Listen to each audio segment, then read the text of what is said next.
Okay, so what we're trying to do today is replace this PetSafe large dog door flap that has deteriorated over time. I have already removed the flap from the door, the dog door. I did not remove the dog door from the door itself. That's not necessary. All I've done is taken and removed these little screws right here using a small screwdriver. And when you do that, it separates itself from the backing plate, which is on the outside of the dog door. So super easy to take off, not necessary to remove the entire dog door from the door itself. So here again we have this flap. As you see, it is broken across the top from weather and from use. And so just trying to get something in its place now so the dogs can come in and out without injuring themselves. As you see at the bottom of this is a little runner. I've taken that little piece off because I'm going to use it. Here it is right here. It's got a track that just kind of slides into that. As you can see, that little track right there lines up perfectly with that.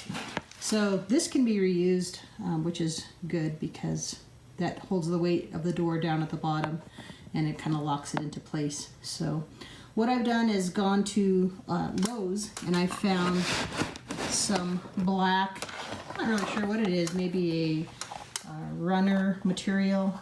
It's about 3 feet wide and it has this perfect little tread on it, which when you fold it, it allows you to use the little black thing that I told you about in its place. I just slide it along that track, which I will show you here shortly. So first thing to do is take this as it comes from Lowe's straight off the roll. I had them cut me a 13-inch piece. And as you can see, I will trim it down to fit the dog door size, both at the top and there on the sides. So we'll get to that in just a second, and I will show you how I do that. Alright, so the next part of this video, we're going to take this track and we're going to put it on the edge of this vinyl sheet that we have that we're going to be using for the dog door.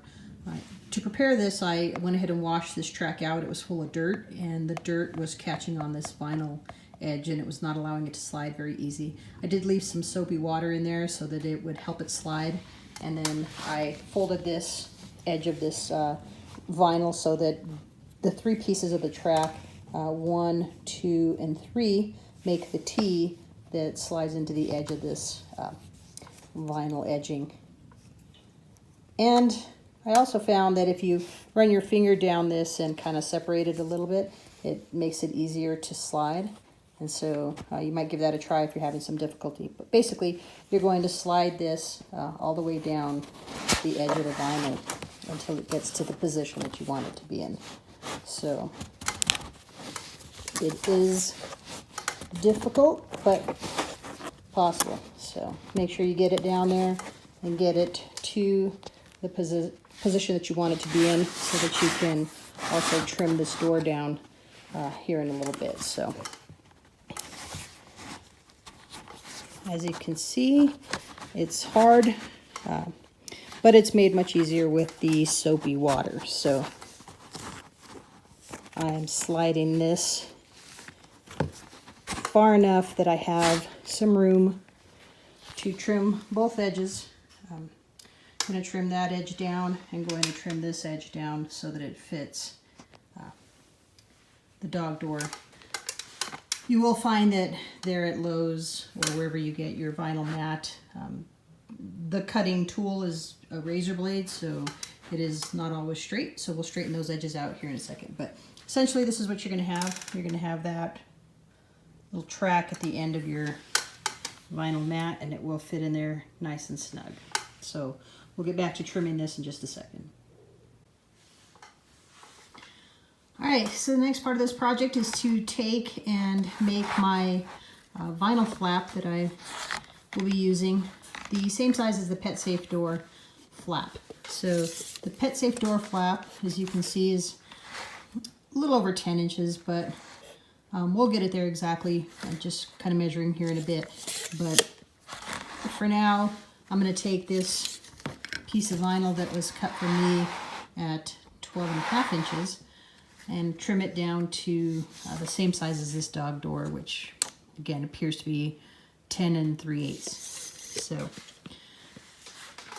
to do this next portion of the project, just going to set that flap aside. I have a metal square that I use for other projects, and I'm going to be using it to just cut this flap. I'm including this piece of wood here because, as you can see, I have a plastic tub that I'm working off of right now, and I just want to make sure I don't cut through anything unnecessarily. So first thing I'm going to do is just make sure this edge lines up down here all the way across. That's going to be my straight edge that I'm working off of. And then I'm going to trim far enough back that I can get some of this squiggliness out of here. So that's what we're going to be working on next. So again, using a sharp blade, you're going to take the metal edge and line it up to where you can get the most use out of your vinyl flap. And you're just going to cut along that edge.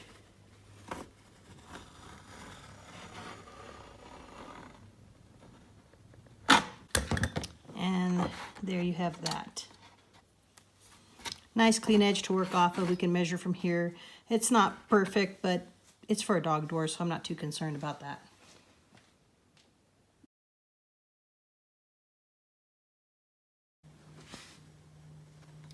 So again, my little guide was a little too far over, so I'm just going to keep measuring this, making sure my 10 inches, I'm still over a little bit here.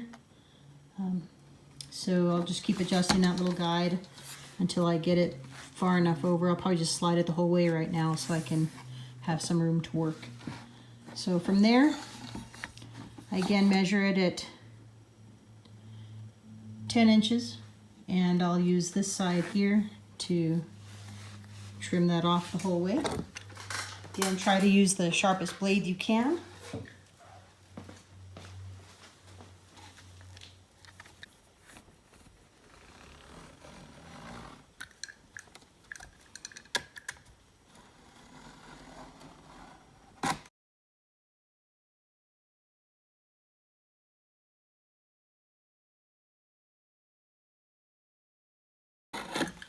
And there we are.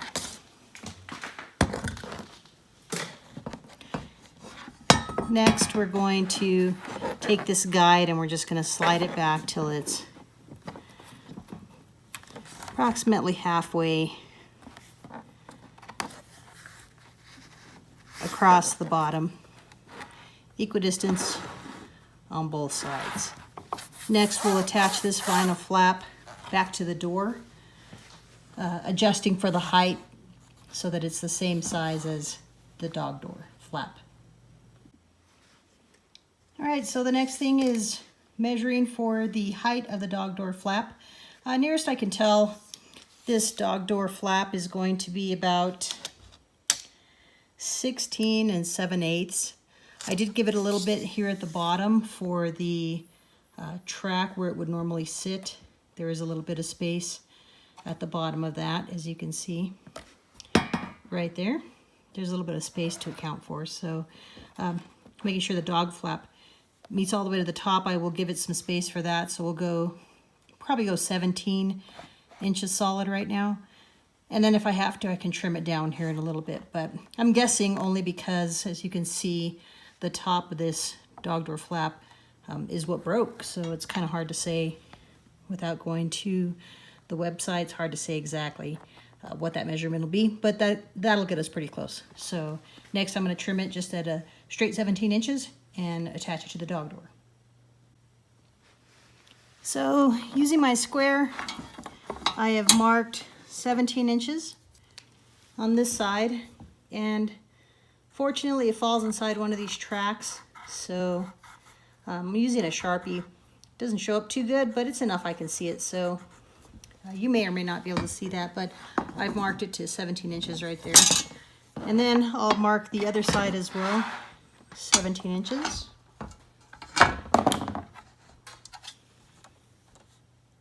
And it will be on the same track. I can see if I just run my Sharpie straight down this line.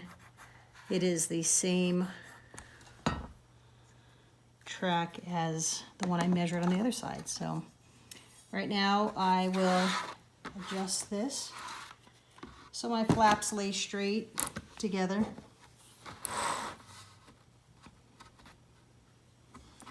And I will use my guide to cut these flaps at 17 inches.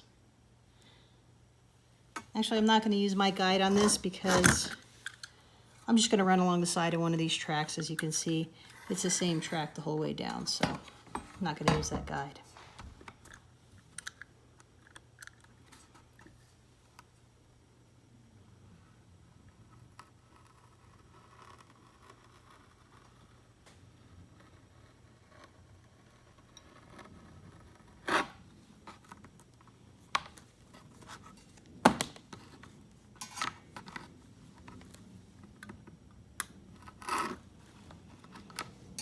And there we are. 17-inch flap cut. It's ready to hang on the dog door. Coming up next. All right, so in preparing for this, I did realize one thing.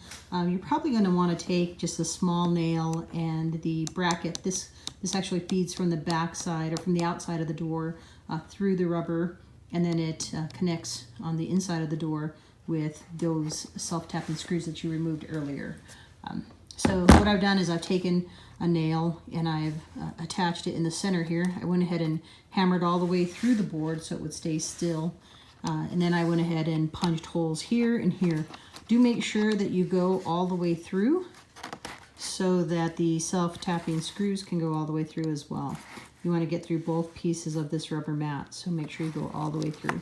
When you're done with that, just pull those nails out and you'll be able to use these self-tapping screws to connect these back to the bracket that holds the flap in place. So there we are with that.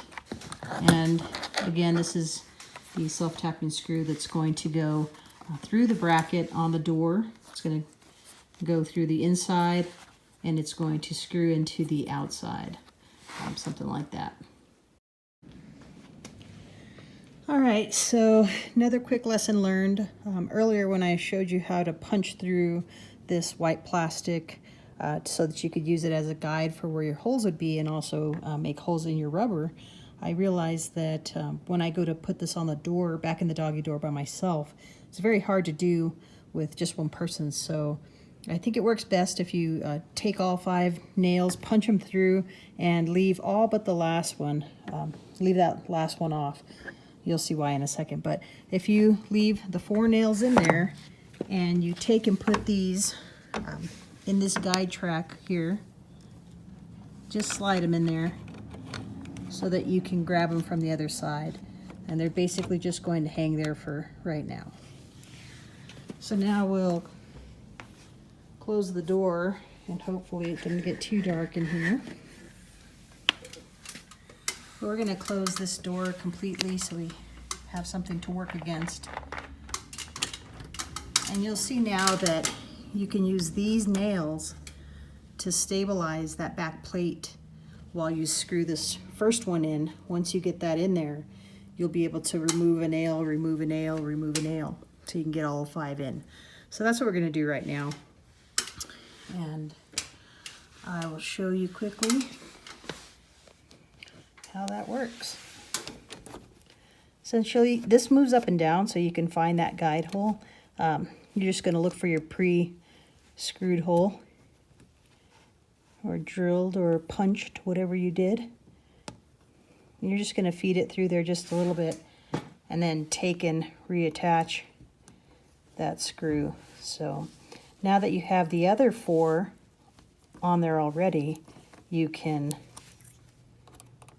secure this to the frame fairly easy.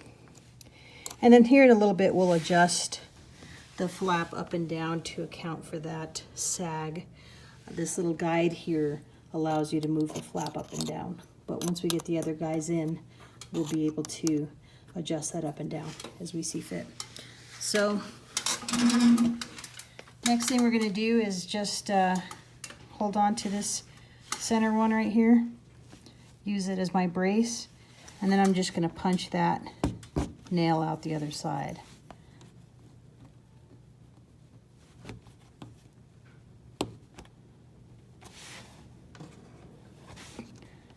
And then take and feed through the screw that goes in this hole.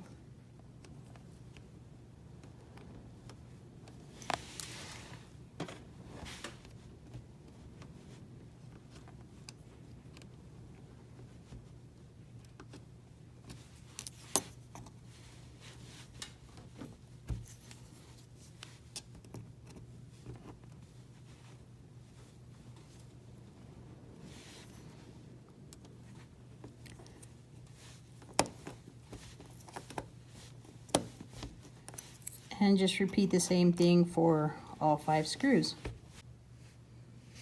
All right, so another little trick I found is it is much easier to do this outside screw before you remove this nail. That way you can use this nail to hold it close.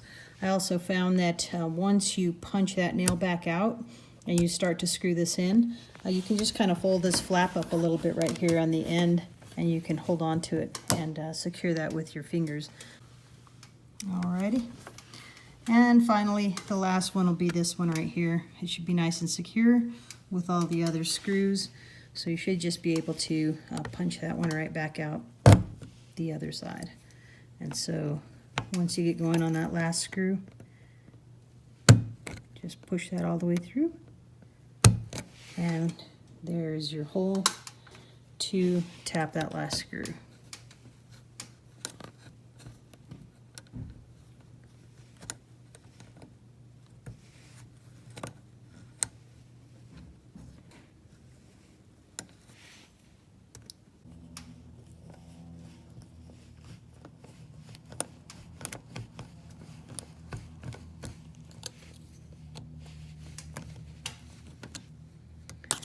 Just leave them a little bit loose so you can adjust them up and down.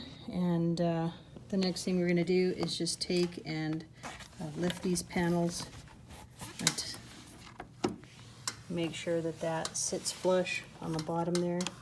I did find out that's a magnet, which I didn't realize earlier, so good thing we reused it. And then just going to adjust this up until that sits nice and flush. And you just go across just like that. You can pull these up and down. Just go up and down all the way across until it sits flush.